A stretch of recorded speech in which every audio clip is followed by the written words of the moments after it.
Asian games వస్తూ ఉన్నాయి, Commonwealth games వస్తూ ఉన్నాయి. తర్వాత మన ఒలింపిక్స్ కూడా మనం కాంపిటీట్ చేయబోతున్నాం. ఇండియాను ఒక స్పోర్ట్స్ సెక్టార్లో వరల్డ్ ఫస్ట్ 5 కంట్రీస్లో తీసుకురావాలనేది మోడీ గారి ప్లాన్. ఆ విధంగా కూడా మన స్టేట్ వంతు చేయాలంటే వేరే స్టేట్లు ఇప్పుడు ఒరిస్సా కానీ డిఫరెంట్ స్టేట్స్ అన్నీ కూడా స్పోర్ట్స్లో బాగా ఎంకరేజ్ చేస్తున్నాయి. మనం కూడా స్పోర్ట్స్ని ఎంకరేజ్ చేస్తే యూత్ అంతా ఇవాళ ఇప్పుడు ఈ డ్రగ్స్ తర్వాత ఈ చాలా ఈ పాప్ కల్చర్ అన్ని సోషల్ మీడియాతోని వాళ్ళు టైం వేస్ట్ చేస్తూ ఉన్నారు. కాబట్టి ఈ స్పోర్ట్స్ని ఎంకరేజ్ చేస్తే వాళ్ళకు ఒక మంచి ఫిజికల్ ఫిట్నెస్, మంచి హెల్తీ సొసైటీ డెవలప్ చేయడానికి యూజ్ అవుతుంది. అదేవిధంగా ఈ డ్రగ్స్లో దానికి నేను గవర్నమెంట్ సజెషన్ ఏంటంటే మా తరఫున ప్రతి పోలీస్ స్టేషన్ లెవెల్లో ఒక ఎస్ఐ లెవెల్ ఆఫీసర్ని పెట్టి, కాబట్టి ఇప్పుడు డ్రగ్స్ ప్రతి స్కూల్లో, కాలేజీలో, యూనివర్సిటీలలో, తర్వాత గవర్నమెంట్ స్కూల్స్లలో, సొసైటీలో ప్రతి యూత్కు ఫ్రీగా ట్రేడింగ్ అవైలబుల్ అయినాయి.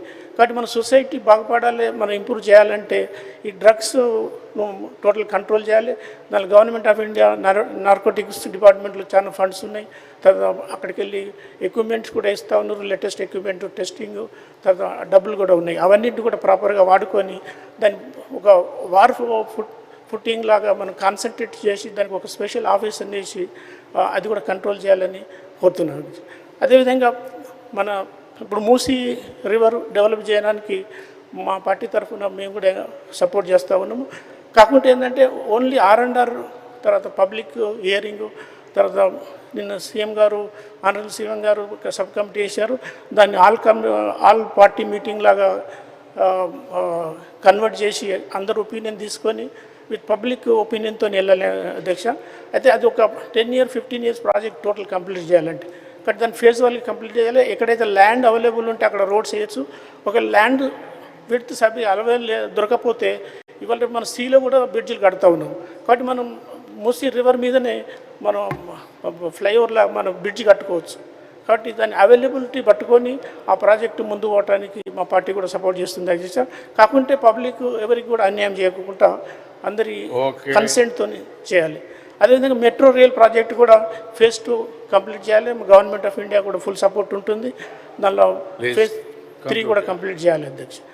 అంటే మా పార్టీ సభ విధంగా ఎదుగుతుందంటే ఇప్పుడు బీజేపీ గవర్నమెంట్ వచ్చిన తర్వాత గవర్నమెంట్ ఆఫ్ ఇండియా ఏ విధంగా ప్రోగ్రెస్ అవుతుంది అది ఫ్యాక్ట్. అంటే ఎవరు వరల్డ్లో ఏ విధంగా మనం ముందుకెళ్తున్నాం, అదేవిధంగా బీజేపీ స్టేట్స్ యూపీ కానీ, యూపీ ఒకప్పుడు మొత్తం లా అండ్ ఆర్డర్ లేని స్టేట్ ఇప్పుడు నెంబర్ 1 స్టేట్గా తయారైంది. అదేవిధంగా గుజరాత్ మన కళ్ళ ముందే పెరిగింది. కాబట్టి మళ్ళీ అగైన్ మన తెలంగాణ కష్టపడి తెచ్చుకున్నాం. దాన్ని మన తెలంగాణను మంచి వన్ ఆఫ్ ది బెస్ట్ స్టేట్గా తీసుకురావాలంటే మనందరూ పార్టీ లైన్స్ వదిలేసి అందరం కామన్ గోల్తోని ప్రజల దృష్టిలో పబ్లిక్ మనీ స్పెండ్ చేస్తున్నాం. కాబట్టి డబ్బులను కరెక్ట్గా స్పెండ్ చేస్తూ ఎండ్ యూజ్ కావాలని కోరుతూ మా పార్టీ తరఫున గవర్నమెంట్ ఆఫ్ ఇండియాలో చాలా స్కీమ్స్ ఉన్నాయి, చాలా ఫండ్స్ ఉన్నాయి. మన అన్ని ఫండ్స్ని యూటిలైజ్ చేసుకోవాలి. మొన్న ఎంక్వైరీ చేస్తే ఏంటంటే మన రిపోర్ట్లే ఉంది, పాత గవర్నమెంట్తో కోఆపరేషన్ లేక చాలా ఫండ్స్ ల్యాబ్స్ అయినాయి, స్కీమ్స్ ల్యాబ్స్ అయినాయి అన్నారు. మరి ఇప్పుడు కొన్ని రిన్యూ చేసిన అన్నారు. తర్వాత మేము దానికి ఫుల్ సపోర్ట్ ఉంటుంది. కాబట్టి స్టేట్ను డెవలప్ చేయడమే మన మెయిన్ ఉద్దేశంగా ముందుకు వెళ్ళాలని కోరుతున్నారు.